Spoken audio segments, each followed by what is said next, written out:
Всем привет! Готовим просто, вкусно и с удовольствием. Мне кажется, это самый весенний салатик.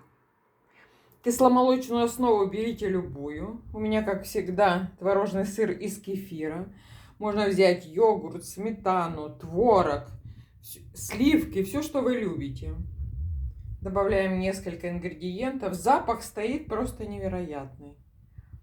По вкусу, если у вас не кислый будет творог или основа, можно добавить лимонную кислоту или лимонный сок или яблочный уксус.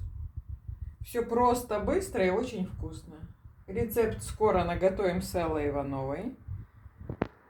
Великолепный и вкусный салат. Видно, видите, у меня был творожный сыр из кефира. Вот. И вот такая красота у меня получилась. Я жду вас на моем канале.